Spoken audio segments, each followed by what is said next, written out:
அகமதாபாத்திலிருந்து London புறப்பட்ட ஏர் India விமானம் take off ஆன உடனே விழுந்து தீ பிழம்பாக சிதறி கோர விபத்துக்கு உள்ளானது. இந்த விமான விபத்தில் 242 பேர் பயணித்த நிலையில் ஒருவர் தவிர மற்ற அனைவரும் உயிரிழந்தனர். விமான விபத்தில் குஜராத் மாநில முன்னாள் முதல்வர் விஜய் ரூபானியும் உயிரிழந்தார்.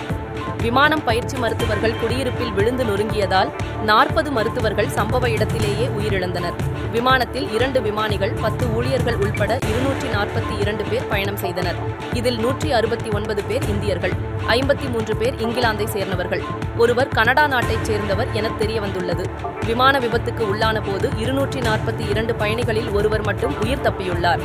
விமானம் தரையில் மோதும் சமயத்தில் அவசர வழியாக வெளியேறியதாக உயிர் தப்பிய ரமேஷ் விஸ்வாஸ்குமார் தெரிவித்துள்ளார். விமானம் புறப்படும் போது அதன் இறக்கை மடிப்புகள், அதாவது ஏரோப்ளேன் விங் ஃபிளாப்ஸ், ஒரு சிக்கலான நிலையில் இருந்திருக்கலாம் எனவும் மடிப்புகள் இறக்கையுடன் ஒன்றிப்போன நிலையில் இருந்துள்ளன. விமானம் புறப்பட்ட உடனேயே இவ்வாறு இருப்பது மிகவும் அசாதாரணமானது என விமான நிபுணர்கள் அளித்துள்ள பேட்டியில் தெரிவித்துள்ளனர்.